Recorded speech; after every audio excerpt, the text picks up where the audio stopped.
everyone, and welcome back to the newest episode of the EduTalk Pod. Today, we have two guests, Yiwin and Charmaine.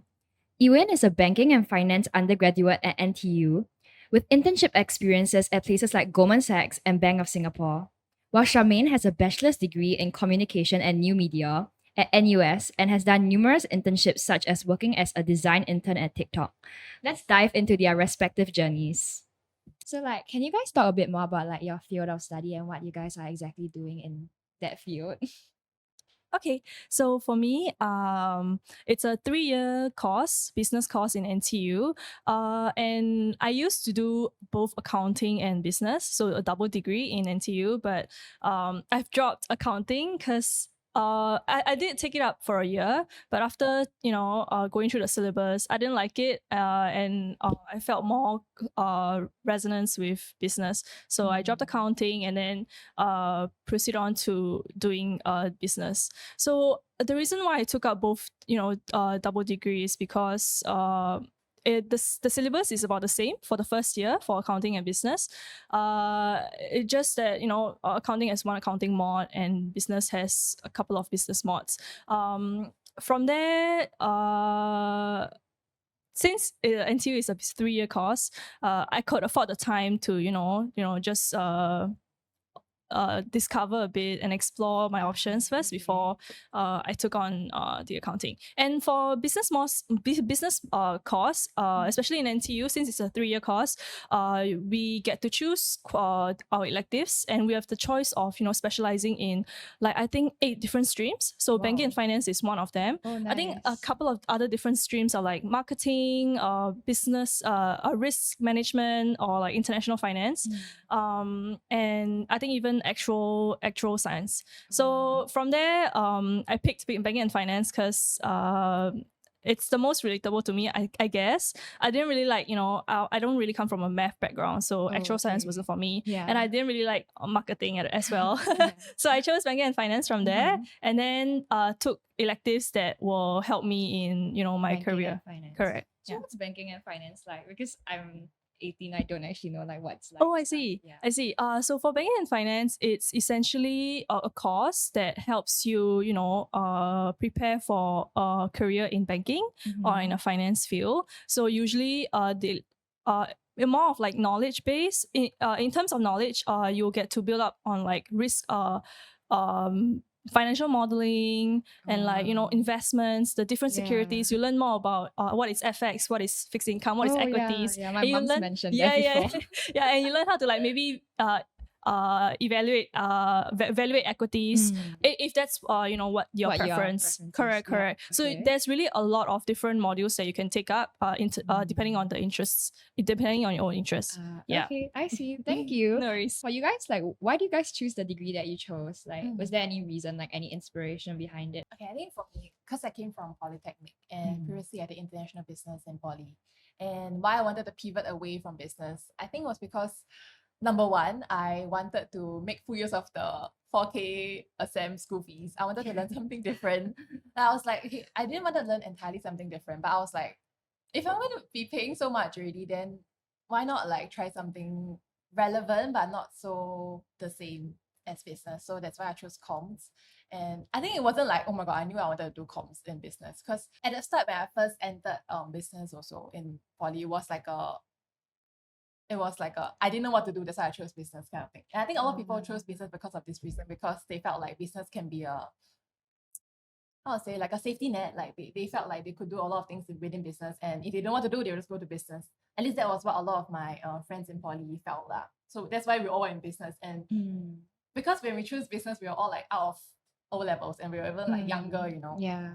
So at the point of time when considering what degree I wanted to do, I also took that into consideration. Did I really wanted to continue business, or do I really like business, and was it something I really wanted to do And I felt like I wasn't sure yet also. That's why I didn't want to fork out another 4 more years in university doing business. I wanted to try something New, but also not too far-fetched, not go to engineering or software, not too far away. Yeah, communications more up your alley. Correct, Yeah, correct. definitely. I was thinking communications. At first I was also lost, I was what is communication? So I read up a bit, and I think what I got from all my research is that it's similar. All of you, when you think of communication, you think of marketing, think of social media. So I thought like, okay, why not give it a try? Oh, okay, Yeah. okay. And at the same time also, in NUS, at least the school I was in, like arts and social science, they allowed you to choose the major you want to major in. So it wasn't just like you enter arts and social science, you are straight with comms already. It's more like you enter arts and social science, and then I think within 1 year you get to choose a major. So they allow you to try like different modules first. So there are like choices like sociology, physics. What else? What else? Sorry, brain dead, man. Economics, political science, comms, and yeah, so on. You can go and research, but Yeah. there are a lot of choices for you. So Okay. I kind of knew I wanted comms, but I was at the same time like, oh, why not like go and try different modules first before I fix on the major I wanted. And So it ended up yeah. becoming communication. Okay. Yeah. Do you think you made the right choice? Like, do you really enjoy it? I think it's hard to say whether I make a right choice or not. I feel like there's no right and wrong in terms of how I feel, because actually until now I can't say for sure that I really love comms. Like it's more like I think it's fun. I think it's interesting, and it was a decision that I made back like 4-5 years ago, and I think till now, No big regrets. yeah, there's no big regrets because the Yeah. people I met there and throughout my whole journey, like internships I've been on, because of the decision that I made back then, it was quite okay. It was quite fulfilling. Fulfilling Yeah. journey. Yeah. Okay, that's good. How about you, Yiwin? As for me, I think I remember a few years back, I was also asking Charmaine like, oh, what should I choose when I go uni? Like I was fresh out of junior college and I didn't know what to do, right? Yeah. So for me, it was more of elimination. It was like, okay, my grades are not good enough for medicine, so Yeah. medicine is out. Yeah. I don't like math. I don't like engineering, so that was out as well. For communication, I don't really like that as well. I'm so sorry. So that one's out as well. So the apparent choice to me was business or accounting. Like, what's left on the list? Yeah. I guess I'm going for business. Correct. I was like, oh, okay. And business sounded sort of fun. I don't know, Like, the way my you dad don't really tell know how it. it works. Yeah. He was like, oh, you know what? You can be a businesswoman when you grow up. I was like, okay, I would like to make money. So I was like, okay, let's do business, right? Yeah. And since then, I think I haven't regretted my choice. I really like how like the professors have like, nurtured us. I understand that, in NTU, not all professors are professors. Some are just, part-time lecturers. And from their industrial experience, because they're professionals in their own industry, we really get to learn more about their profession and what they do in their industry. So for me, it has been an enriching journey so far, and I really like what it has brought to me. Okay, moving on. I think maybe we should get into like internship and stuff. So can you guys share what it's like transitioning from being a university student where it's like maybe more theoretical to being an intern where you actually enter like the workforce? I remember for me, I started my first internship when I was just completed like my first year of uni. Oh, that's that was quite fast, right? Is that considered early? It is considered quite early. Yeah, because I wanted to use my winter break. Oh, actually, it was like first sem, right? Wow. Right after the first sem of uni, actually. I'm ready to work. It was my winter break, and I wanted to do something, right? And fresh out of junior college, I don't have any work experience. Like not like poly where you get like internship experience. So for me, I wanted to know more about how it's like working in the corporate world. And just nice within one of my mods, my professor, she was chief, how would you say, the head HR of one of the companies, and she was just nice hiring, and I was desperate to know more about the corporate world. So I like, oh, why not? Let me just go into HR and try this out. And fast forward, after my winter break, I went back to school, and then after that, I took on more internships every break I can, because I wanted to really find out what I want to do. I don't want to just use my break to go for holidays. Of course, I also enjoy myself. But I also want to I also wanted to make sure I find correct and find be efficient with my time in uni, and essentially once I graduate, hopefully I know where I want to be. So that's how I kind of transition. I transition slowly. I transition since the start, and for me, business, it's not very technical like engineering, like math. It's not so heavy in terms of technical knowledge. You do learn technicals in school. You do learn how to, once again, like I said, financial modeling and like investments, what is FX, that kind of stuff. And I would say those are quite useful when it comes to trying to find an internship, because in the interview process, the employers will probably ask you like, oh, what do you know about FX? You can't just go in there and say, oh, I don't know anything. Yeah. So of course you have to show your enthusiasm. You have to show that you have done your due diligence. You have to show that you know what you want to do, right? And you are enthusiastic about this job. So that first sem of taking business and accounting sort of helped me to my first internship, and then after that transition slowly and like try to find what are my likings, what are my callings. Okay, understand. Thank you. All right, for you, Charmaine. Okay, because like I did my first internship when I was in poly. Is it common to like take internships? I think it depends on the course you are in. Because I was in business, and then it was a so requirement to do an internship. Oh, okay. As part of the course. And interestingly, I also went overseas for the internship. So wow, in a way, I also got like that overseas experience and how it's like doing business overseas and all. So I did my first internship in poly. Then when I went into uni, my first internship was actually non-paid.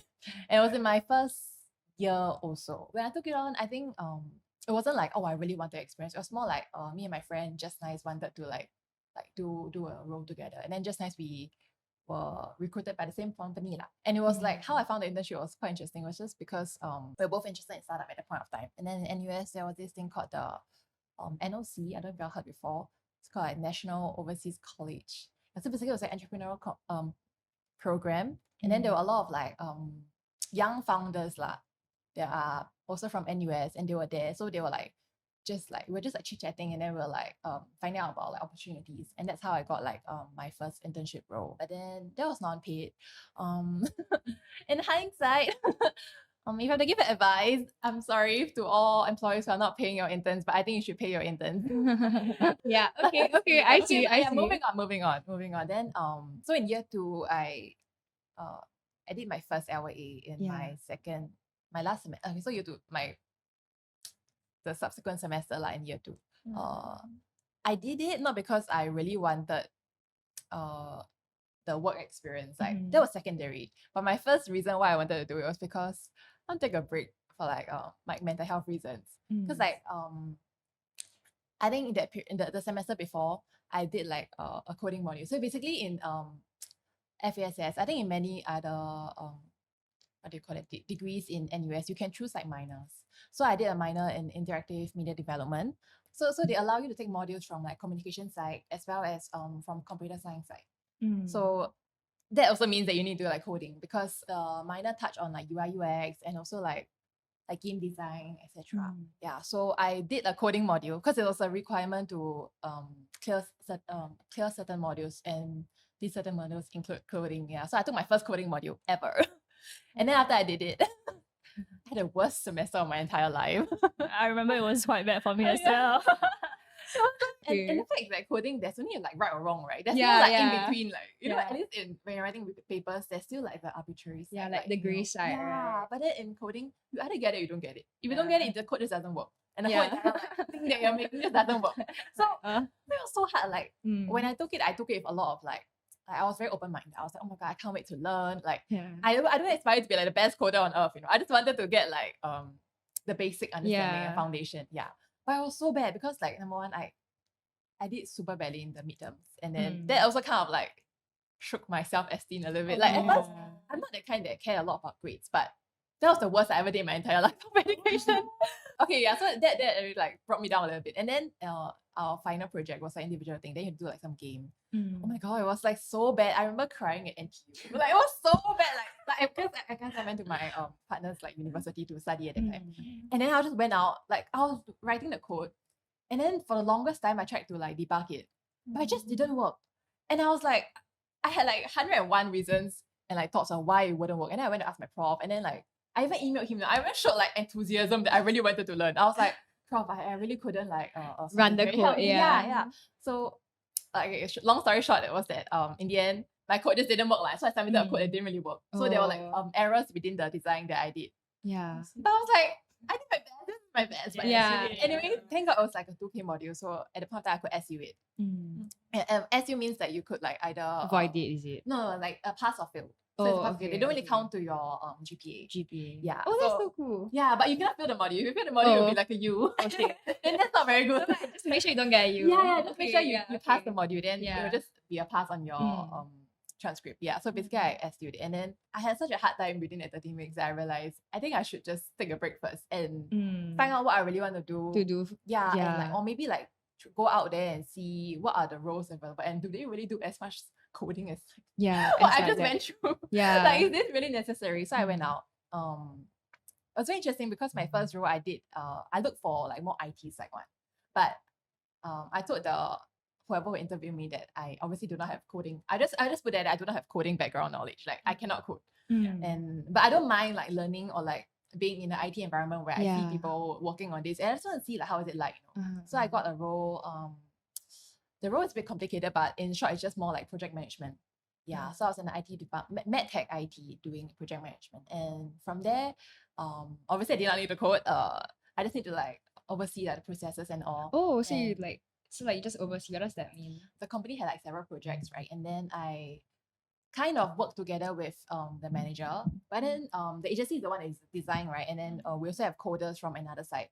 But because I had to oversee, I also had to give my opinion on how this will be feasible for the company and all, and how we can better improve despite the design being made by the agency. So there were a lot of processes. We need to like look at timeline, we need to look at cost and feasibility.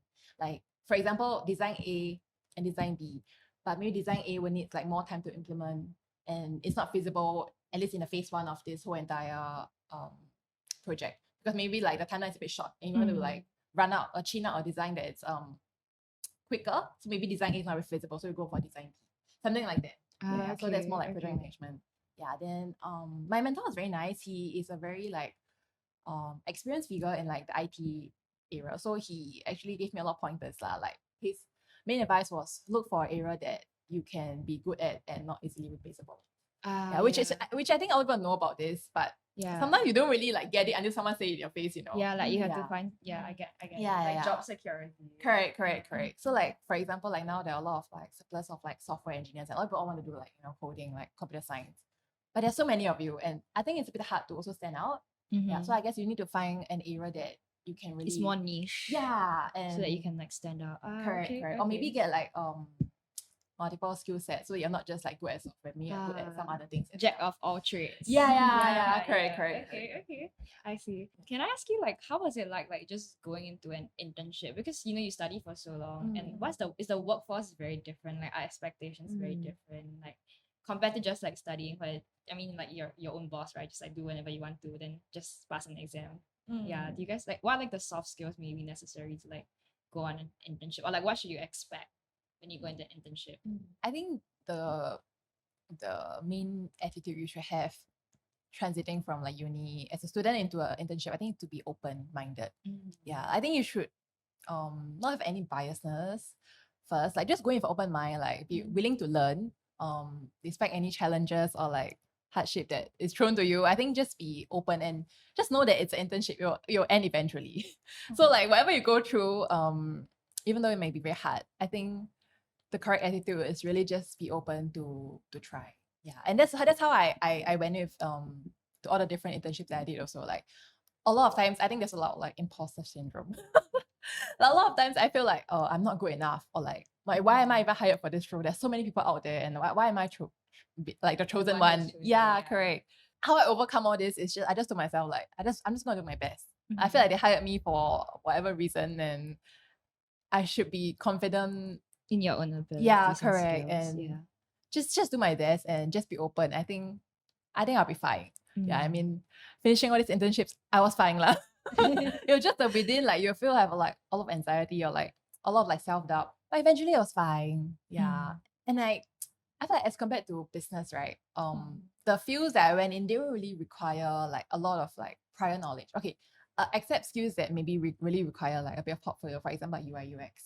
Like they need to know like, oh, can you really understand what is the UI UX process, or like do you have a portfolio to show, this kind of thing. But if you go into more like social media marketing, I feel like most of the time they don't really ask about portfolio. They just ask about how you are as a person and see whether you are fit for the role. They also see it's like personality test. correct, and see like also like what kind of skills you can display, like for example like resilience, like teamwork, and these are skills that you can also build up in school, like through projects. I think for me, I totally agree with Charmaine. Like you really need to be open-minded about everything.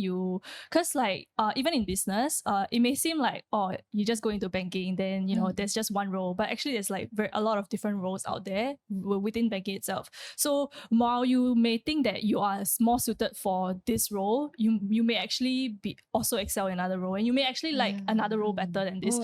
Being open-minded really helps you in your career as well, to try to venture into the unknown and see what you really like and see what you really excel in. So that's one thing, being open-minded. Like not also immediately limiting yourself into correct. And also like besides being open-minded, I think it's also very important to be eager to learn and be really excited about anything that you do, because it really shows to employers like when you have the enthusiasm, the employers will also want to teach you correct and want to further your experience with them. So that's another thing. And also I think for like transitioning from like uni, right, I think especially for business, it's quite common for us to work at our own pace. Like select our own modules, do whatever we want with it, as long as at the end of the day we graduate, right? So we are really given the autonomy to do whatever we want, even in school. So coming to the internships into the corporate world, we are also given the autonomy to do what we want to do. Of course, aside from the BAU, the business as usual works, like the tasks that we are assigned to, we are free to do what we want to do. So we have to take it upon ourselves to actually further our learning and take as much opportunities and take as much leverage on this internship while you are in it, to learn as much as possible. So like I would really advise like students to not just focus on the tasks at hand, also try to learn more, go further, and also like network with people, go and find out like what other people are doing in other different parts of the bank for business, right? Because like I know you're like in one role, you may struggle for a while to get used to things, but once you get used to things, I think it's very important to venture out into the different spaces, find out what you like find out like what other people are doing around you, and also learn from them, and not just keep to your own role. So that's very important. How do you do that? Like how do you, let's say you're in like one field, like how do you like maximize your experience by like venturing out?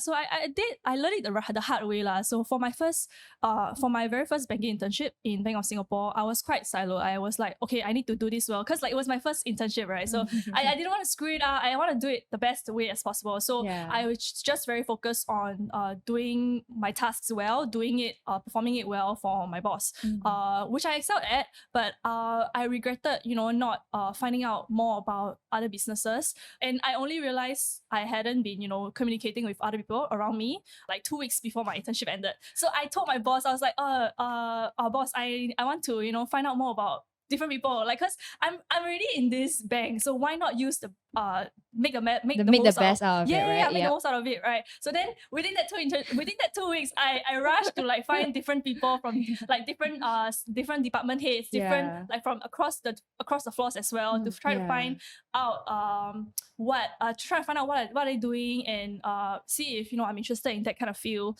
And also aside from this internship, I learned from this internship, and then I went on to other internships where I sort of allocated my time properly. I first focused on like getting my tasks, performing my tasks well. So like I'll give myself like about 2 to 3 weeks or maybe a month if the task is harder, to really get accustomed to the task, to really perform it well. So once my boss knows that I am doing it well, I will then ask her, boss, are you able to give me some names in order to go and have a catch up, go and shadow them, and of course when I'm not busy with work lah. So maybe like 30 minutes before my lunchtime, I'll go and find this particular person to shadow them and learn from them. And or maybe like during my lunchtime, I will have a coffee session with this banker in order to learn more about what he has been doing in his field. So that was how I sort of balanced like my main tasks and also the drive to learn more outside of what I'm doing. When contacting these professionals, like outside of your, you know, of like what you went in for, is it very hard? Like, are they very receptive usually? Do they turn you down sometimes, or are they usually have they been very accommodating to you? I think it's very important to communicate, right? So usually they are very receptive to wanting to help you because you're just an intern, and just hearing an intern wanting to know about your work, they really appreciate it, and they really want to let you know like what they want to do. I remember there was this one time I came in really early because I wanted to start my work on time. Not on time. I wanted to start my work early. So then I couldn't access the door, and there was this guy that came along to help me open the door. And after that, he went back to his seat, and like a few minutes later, he came around and approached me and asked, "Oh, you know what? How about you and the rest of the interns come around my desk at any point in time when I'm free to learn from me?" Then I was like, "Oh, I really appreciate this kind of thing. Like even the colleagues themselves are also like looking out for me and wanting to further my learning. So why not I also really sweet. why not I take that initiative as well?" So that really assured me that I'm not imposing on them, and I'm not taking up their time to really learn. And even if they're really busy, right, you can also find other opportunities, like maybe just like 15 to 30 minutes before after their work ends, negotiate with them and ask them, can I stay back with you for a while to learn? They are also really quite accommodating, and they really want to just help you along the way as well. As long as like you're like really eager to learn, people are there to try and help you. Correct. And it also helps that the boss knows them, right? As in my boss referred me to these people, so they also want to give my boss a face. So I think like in uni we learn like a lot of like content and knowledge, but I wanted to ask like how applicable is all this knowledge to what you are doing in internships? As someone who aspires to be a salesperson, I think school sort of builds up the foundation only. So what I mean by foundation is they give you like a little of course it's not brief, but in a big picture, they give you like a brief intro to like what each security is like, and what are the different things out there in banking. They also sort of teach you about soft skills, like how to communicate with your boss, or like how to write emails, that sort of stuff. So it really just lays down a sort of like a solid foundation for you to build on. Just attending uni doesn't really prepare you enough for internship, for like your full-time career. It's the additional things that internships bring that helps you to really form a comprehensive skill set in order to really excel in your full-time career. That's what I feel. So like in school, I do learn again the technical knowledge. I also learn a bit of soft skills here and there from like all the core mods that I take. But besides that, in internships is where I really try to grasp what are the skills that are needed out in the real world. So having just technical knowledge doesn't mean that you can apply them right and you can apply them correctly in order to make money, for example. They're just theories, right? So theories is just for you to fall back on whenever you need like rationales behind your actions.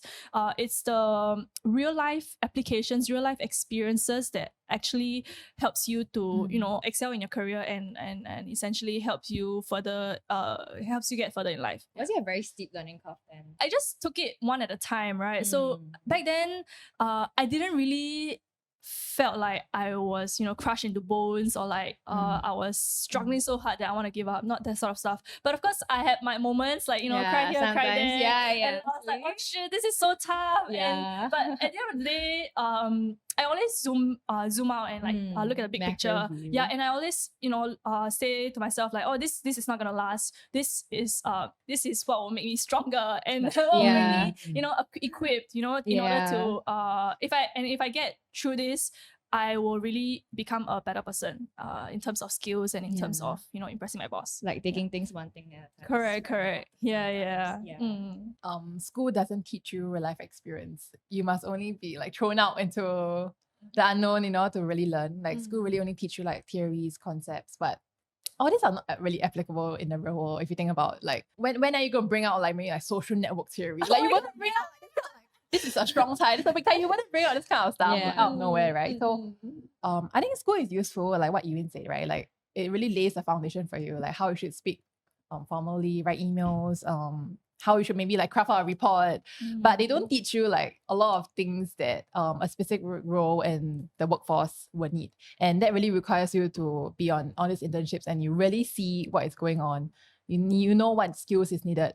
And then if you really want to, for example, pursue this position for a full-time, then you perhaps work on these skills in order to be able to secure that full-time position in future. Yeah, so I think internships is important. The real world experience is really something you can only get if you try. Like, I think there are times also that I will also like break down and like, oh my God, this is so hard. But at the same time, besides like knowing that yes, this will make me stronger, but I also realize that there are mentors around. Like for example, a manager, like you can always like ask questions. I feel like people are afraid to ask.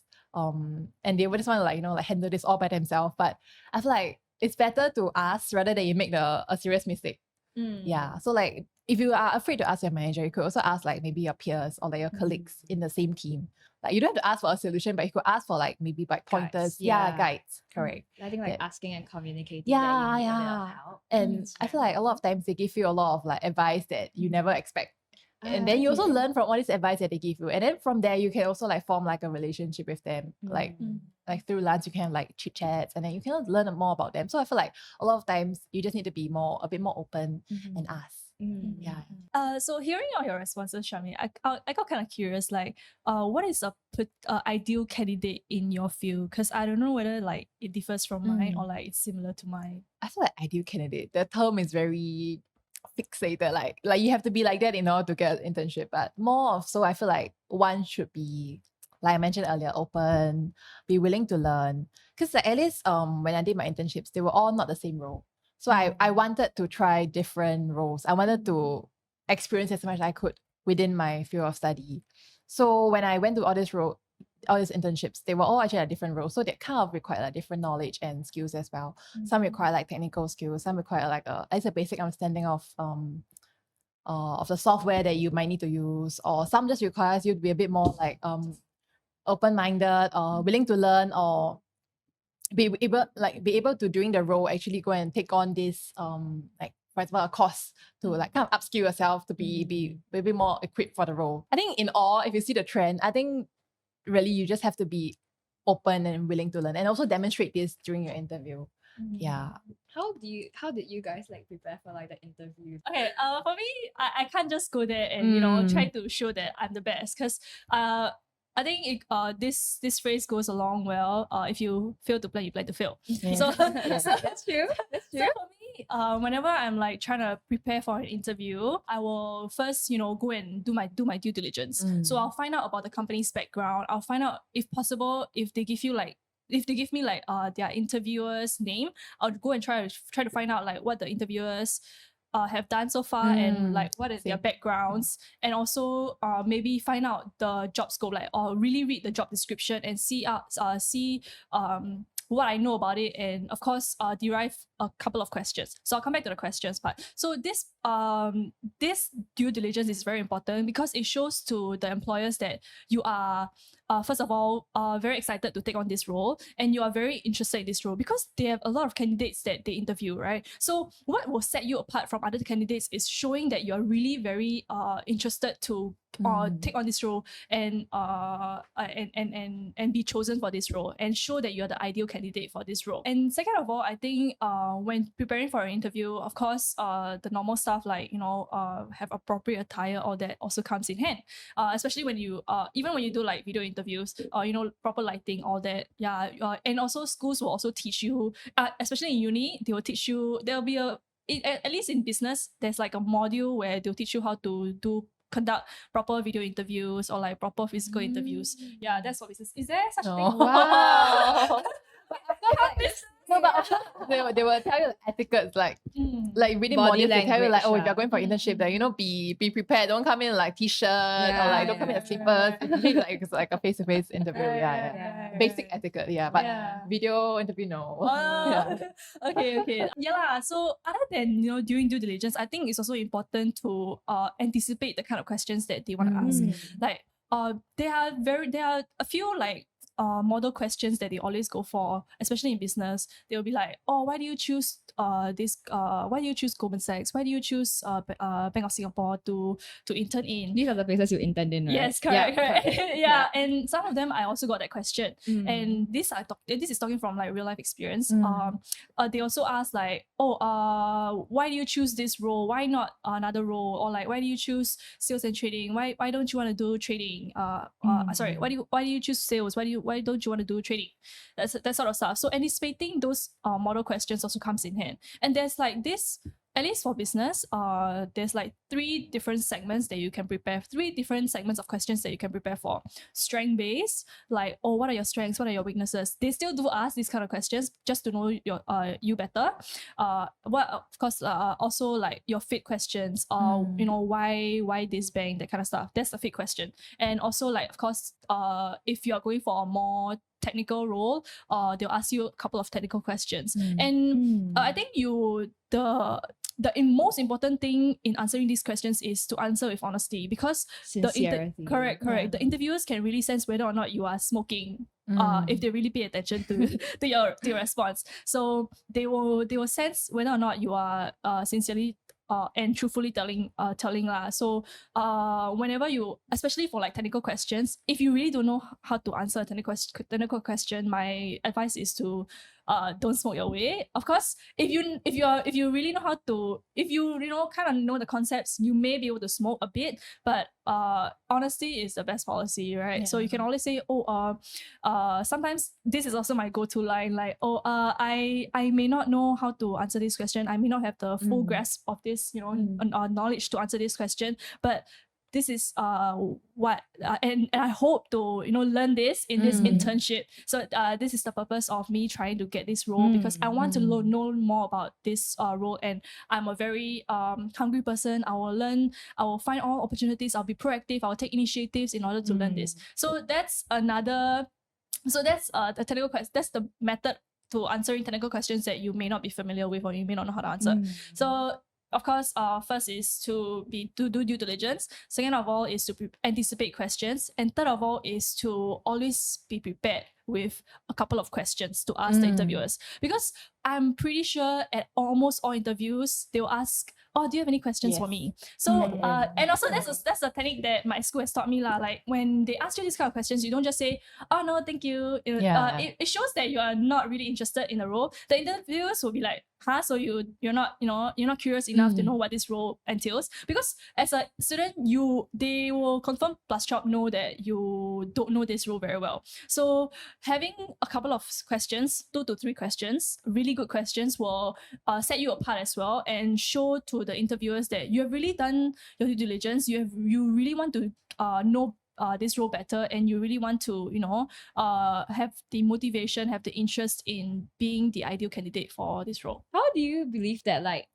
internships contribute to building a strong professional portfolio? Internships really help out in trying to secure a full-time role, because ultimately at the end of the day, you do internships, you go to school to try to secure a full-time offer, right? So internships helps you like build your credibility, like show employers that, oh, you know your stuff, you are interested in this field. That's why you spend 6 months or like 3 months in this field already. So you already have some initial knowledge in order to prepare yourself for the specific job that you want in your full-time career.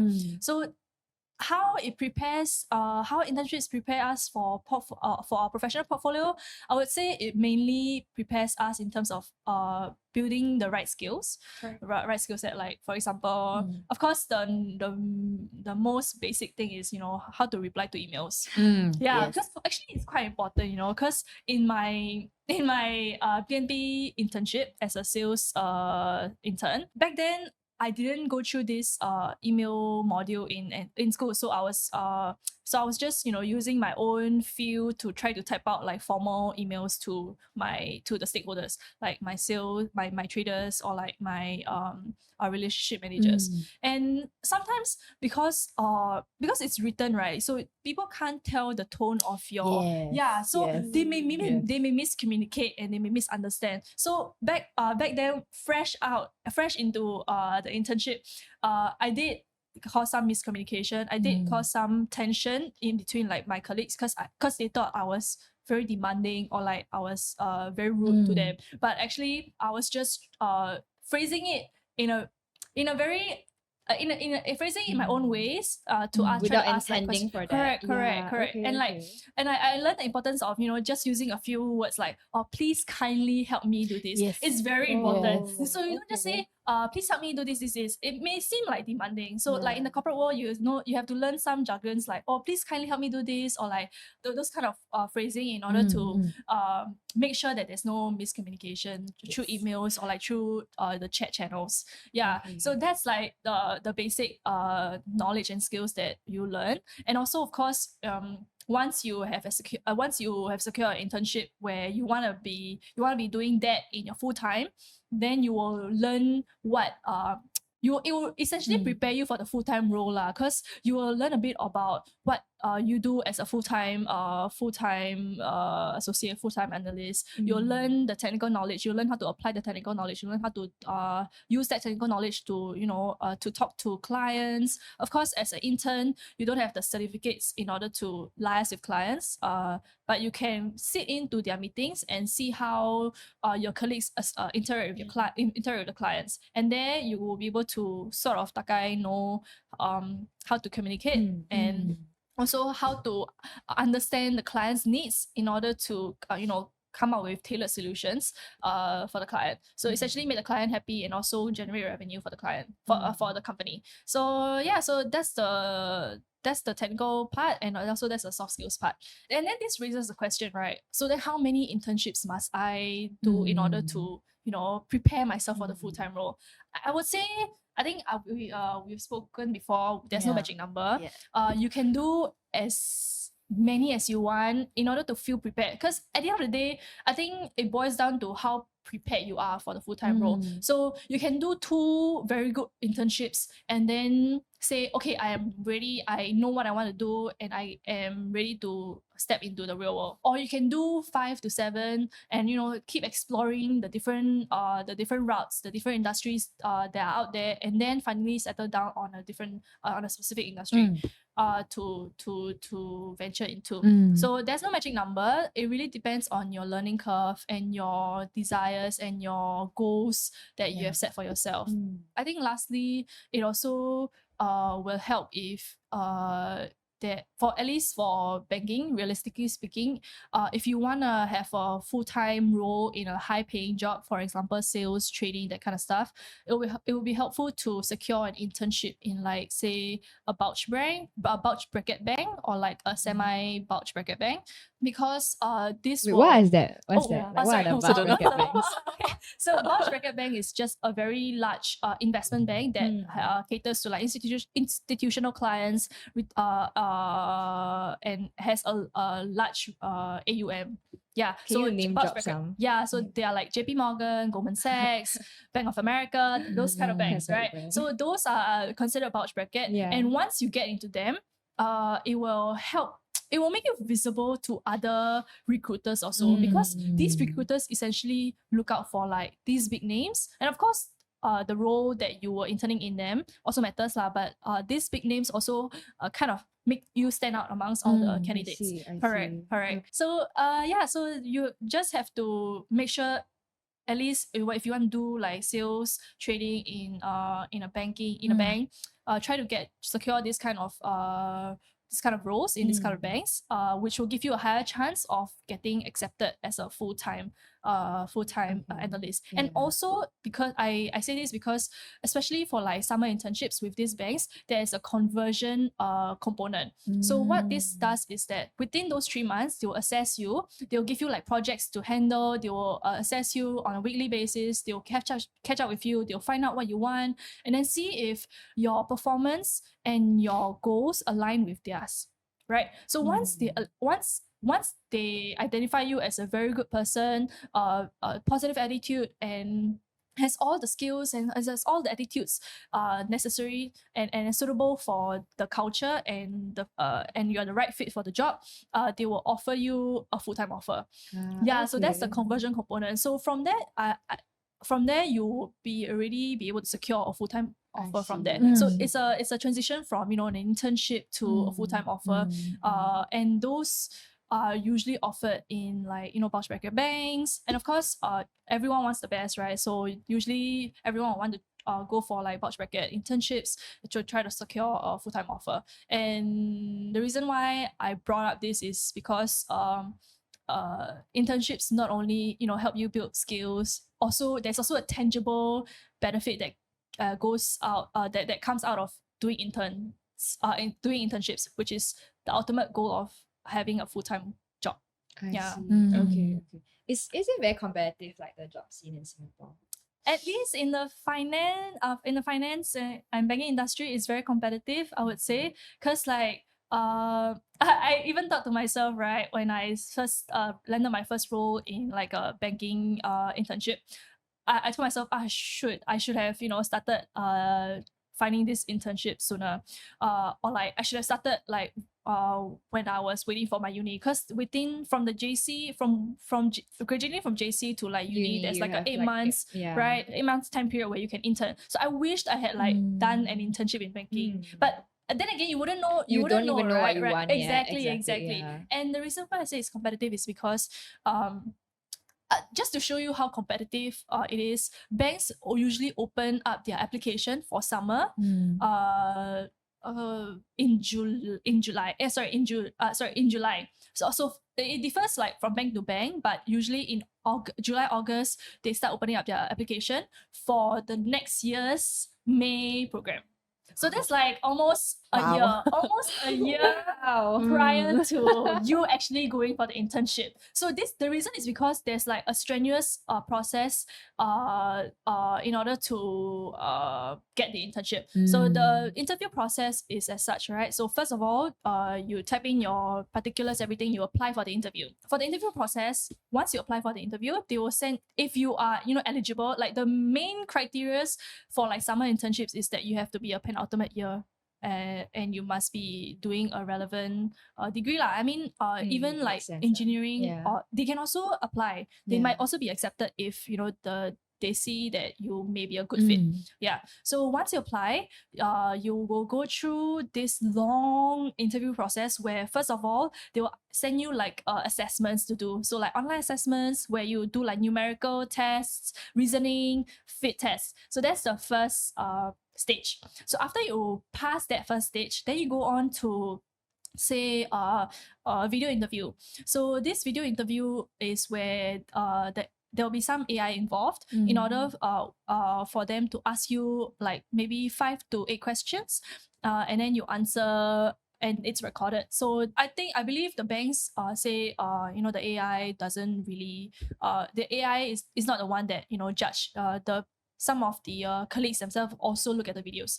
So once you pass that video interview, so that's the second stage. The third stage is the physical interview. So it's also called a super day in the banking industry, where you go down to the physical site and be interviewed for a total of 3 rounds. So get this also, right? So you may not have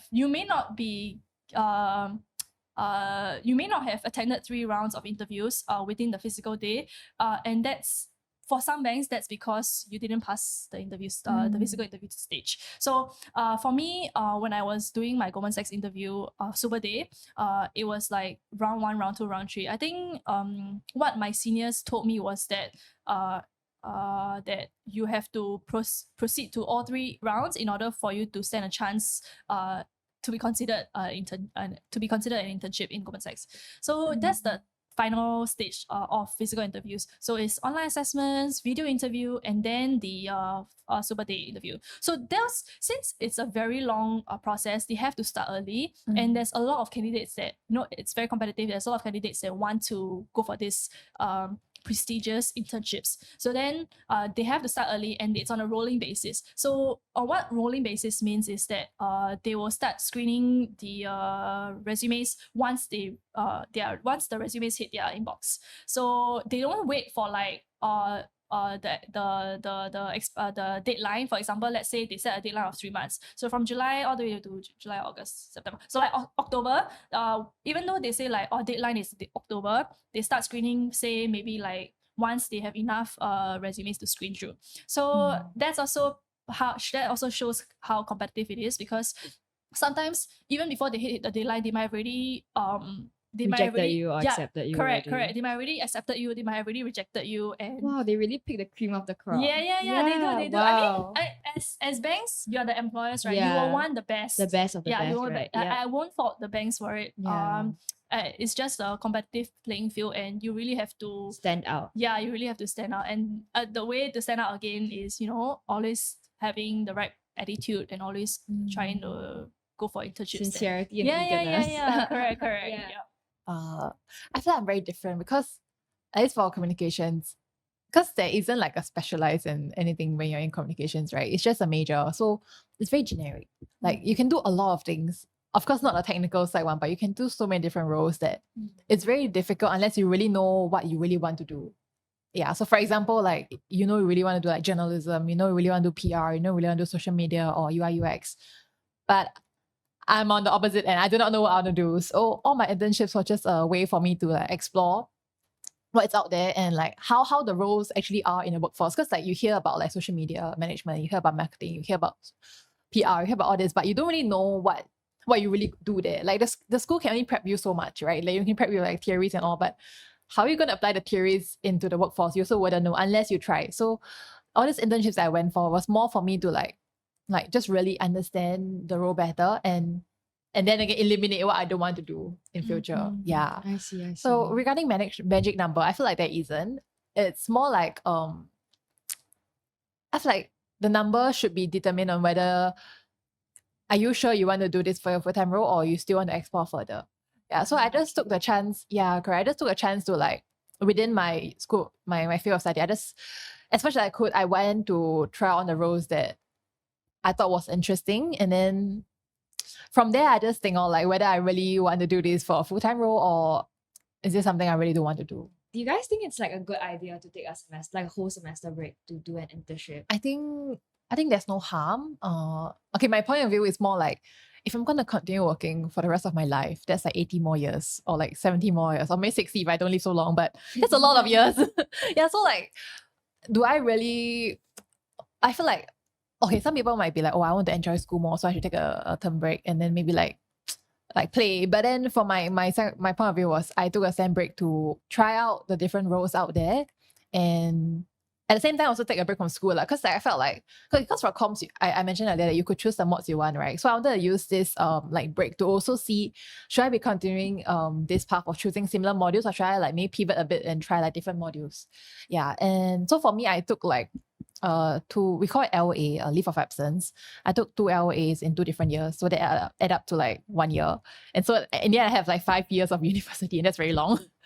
But during these 2 different semester breaks, I was very happy. Like in a way, I felt very fulfilled. Like I got like, I wouldn't say I learned a lot. Like I wouldn't say I became like the best internship candidate ever. But it was more like I met a lot of people and a lot of things that the school didn't taught me and didn't expose me to, that I was exposed myself to in the role, and I thought it was very meaningful. And in a way, it kind of shaped how I want to pursue my full-time job in future. So, because like at least for NUS, the maximum LOA you can take is 1 year, so I maximized it already. And I was thinking like, there's no drawbacks of taking a semester break besides graduating later. Like you don't have to pay school fees when you're on semester break. So it's just a way for you to like take time off and like do what you want. But of course, the school will ask you what you're gonna do. They want like when you do some illegal stuff, they, of course they'll comment. But if you're doing internship, most of the time it's fine. Yeah. So I think I would encourage especially because I think for business, you also don't have a lot of like free time to like because I know of people who do like part-time internship, and that is actually very hard. I have like peers, I have peers. That's what I did actually. I feel like I can't like because I myself I don't overload when I choose my modules. I just do the minimum, like just the minimum, and that's really a lot for me. And I feel like I don't have the energy to divert my attention to another role outside. And if I want to do my best, then that's impossible. Because like I only have 100%. Like how am I supposed to diverge my attention throughout all this? Things. Yeah. Like I feel like if I'm really doing an internship, I want to fully commit. Yes, correct. Be into it and not like, half-heartedly do it because I have like school commitments to do. Yeah. Which is manageable, I understand. Like because a lot of people don't have time. Like they don't want to take LA, or maybe during their summer, winter, they don't have a lot of time. So that's why they do it during the semester, which is understandable because most of the time you don't really learn a lot in your internship if you take a short one. Like if your winter is only 1 month, summer is only like 3 months, right? But then normally a longer stint of internship will allow you to learn even more. Yeah. So that's why people choose to do like part-time. But I wouldn't really encourage it. So that's why I chose the LOA route more. Like that's when I really can fully commit myself to the whole entire role and truly understand it. Yes, correct. And not have the stress of school in my back. Like, oh my God, I need to write this report. I need to meet this deadline. Yeah. I see. I think for me, it wasn't really much of a choice, I would say, because for me, trying to get into like a banking internship, there are 2 types of internships that we can go for. One is summer. Okay, there are a few types, but the 2 major ones are summer and also like a 6 months long internship. So since I didn't have any like prior experience in banking, I didn't want to just dive into summer because from my seniors, I've heard that, summer is very rigorous. You don't really learn deep enough. You just learn breadth and you just try to see if that's the one for you. So I didn't want that. I was like, how can I know what I want in my life if I'm just spending 3 months in it, right? So I was like, okay, you know what? Let me try to take a semester break from school and then try to find a 6 months long internship where I'll be able to learn more, like what Charmaine said, learn more about the job scope and try to develop skills and try to develop relationships more like more comprehensively and stuff. So that and I'd say I don't regret it. I would actually encourage, like what Charmaine also says, to take on a semester break because essentially what do you have to lose, right? Especially for banking, for business, you only have 3 years in NTU. You can afford half a sem or 1 more year of extending your stay in uni to just explore, and you will still be graduating with most of your batch 4 years. So there's not much of a drawback to taking on a semester break. Perhaps only drawback is you extend your graduation date, but I think that's okay, right? Even in this economy, you don't want to just go out there and not know what you want to do. Because I think planning it properly would be really very helpful for your happiness essentially. Because if you just dive into the workforce without knowing much, you wouldn't be happy either. You will probably switch halfway, right? And for like those intending to take like part-time internships, I guess sure, if you have the capacity, right? Because right after I did like a semester break, I did a summer, then after that I did another internships. So I did like a 1 consecutive year of internships. But for my last internship, my recent one, I did the full-time internship and part-time study. So I went to work for like Monday to Friday, and then Saturday I had a module that I took on. So, and I guess I would say, depending on your capacity, you can choose whether or not you want to take on a heavy module. For me, it was like a relationship management module. So it was a fun module to take. I think it also helped me gain insights on. This is already like a module specific lah. So it really helped me gain insights and helped me out like in communicating well in my internship. So it was a very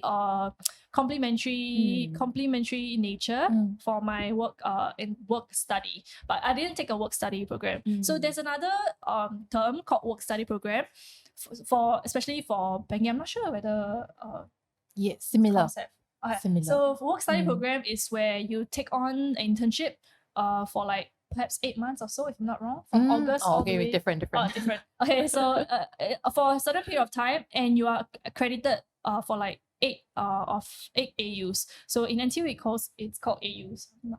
Ours is called MC. MC. Different. It's similar, but it's just I see. So credits, it's just, the amount of credits. so they give you a certain number of credits in order to intern. So that way, it goes towards fulfilling your the number of credits that you need to use. You need to achieve in order to graduate. And also it gives you internship experience. So it's a win-win situation where you can work, and it's called a work study program, but it's not actually studying per se, right? So it's just working while also accumulating credits that goes to completing your graduation faster. So that's also an option that you can take. Yeah, aside from those summer internship, winter internship, and semester break. NUS also, like at least for my school, I'm aware that you can take like a module for internship.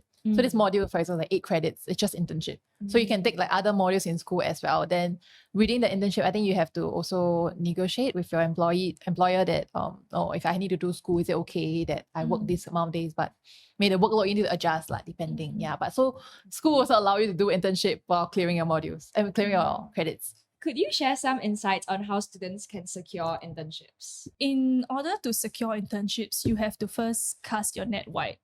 Because I understand that as students, you may not know like what's out there. So not limiting yourself to just one particular role can really help a lot. Because in a real world, there may be a lot of roles out there that you don't know, and casting your net wide, just applying everywhere. And even if you don't feel confident that you will get that role, just apply, because you never know like what will happen, right? Like there's no harm in trying.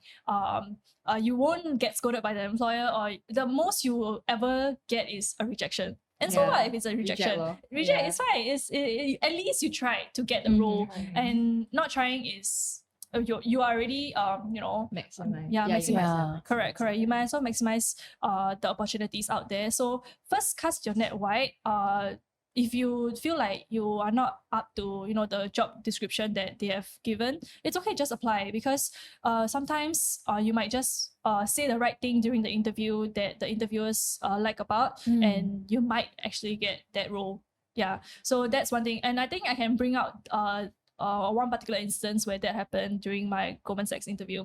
So the Goldman Sachs interview was 3 rounds. I made it to the last round, and the last round was with I believe the head of the departments, right? So there they asked one particular question that I remember that made me think that time that I might not get it already was, why are you applying for this internship even though you have Bank of Singapore internship coming up, and the 2 internships overlap? So what he meant to say was, we might not be able to cater for you if you start the internships later, and we might not be able to accept you, essentially. So then I was like, I still want to try nonetheless. And I think I gave the previous best, responses that I gave really touched one of the one of the heads, I think, right? Because I said like she asked me this question about why I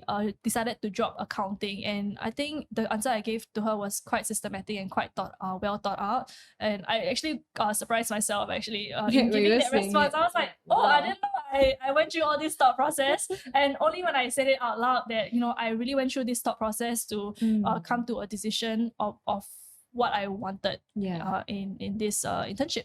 So then I guess she was really impressed, I guess, given by the fact that they gave me the internship, by the fact that I responded well, and even though I may not have had the capabilities in order to to be a good intern in operations, she still gave me a chance, and I think I performed well enough. Yeah, I'm still maintaining touch with a couple of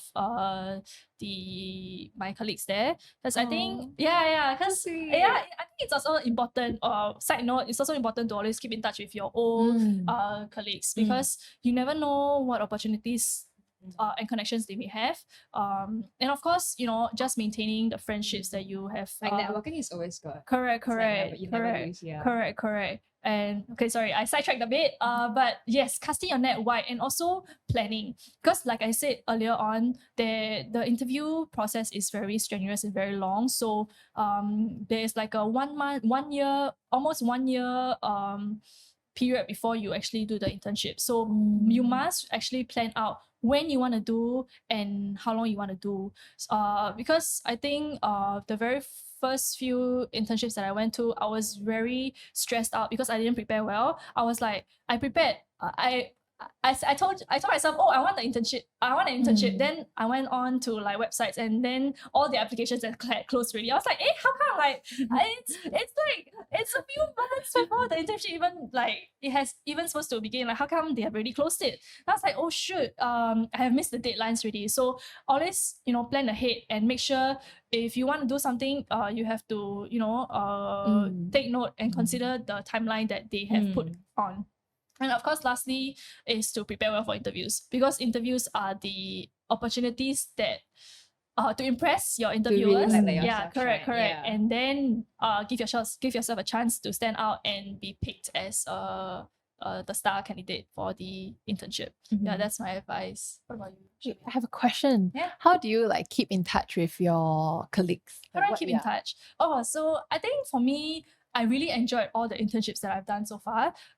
They really nurtured me. They really gave me a lot of opportunities to shine and to really learn from the best, right? So for this, I appreciate it, and I think they also appreciate my hard work and my efforts and the time and the hours that I put in order to give them like quality work. So this mutuality arises in like a good relationship, where even after I end my internships, I still go back from time to time to have lunch with my colleagues. Wow. Have lunch with my colleagues, or like just have a coffee chat whenever they are free, or even say our because CNY just passed, right? So I went on to find my ex-boss to give her some CNY goodies like bakwa, that kind of stuff. So it's just it's not the intention is not to like, oh, I must keep this connection, to keep a connection, to use your connection. It's not just that. It's like it creates a very nice It's like mutual, gratitude, right.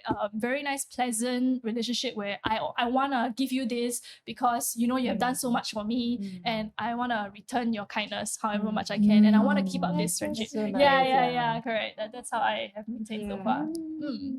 So I think like maybe we should end with like any concluding thoughts, anything you want to tell maybe aspiring interns, or just any like advice in general. I think during my internship experience, there were most of the companies that I go to, they always have like programs that the interns can join. So for example, like those like coffee chats or like those like sharing sessions, and because I myself, I don't really like network a lot because I'm introvert. But then like those sessions or those events that they hold, right, are a very good opportunity for people to even come to you and like say, oh, where are you? What's the role now? Or what are you doing? And the fact that people come to me, I'll be very happy. I'm like, okay, then I can start talking already, because I wouldn't dare to like go up to them. Yeah. And like I think virtually talking is still okay, but in person is different. So I think be open to attending all these events, and I mean, you're already there. Like, why not just go for it? As long as your manager is okay. I think just join as much as you can, make the most out of your internship, and be open. I always say be open, because all people are like, scared, or like they feel like they don't need to go for it. But there's nothing to lose. Why not just go for it? Okay. Thank you. How about you?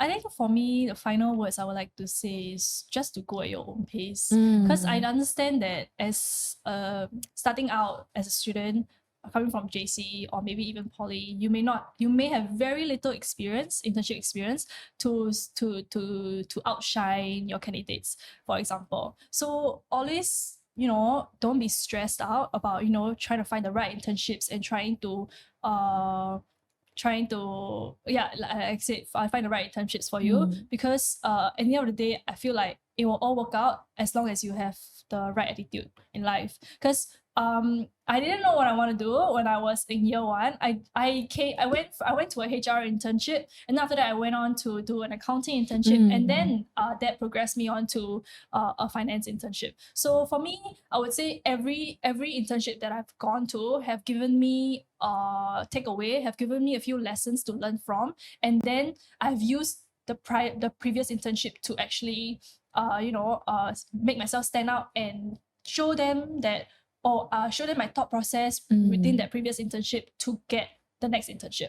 So I would say none of the internships that you have done is pointless, whether or not it's a different field. Doing it. Correct. So that a HR, you can even apply some HR skills in your HR internship to do a finance internship. So I say that they are all interlinked, and just go at your own pace. Find a sweet spot for you. Find the right calling for you first, and don't be so stressed out. Don't trip up like FOMO in order to securing the best. Because sometimes it really just takes like a while, process. a detour, to find out what you really want in life.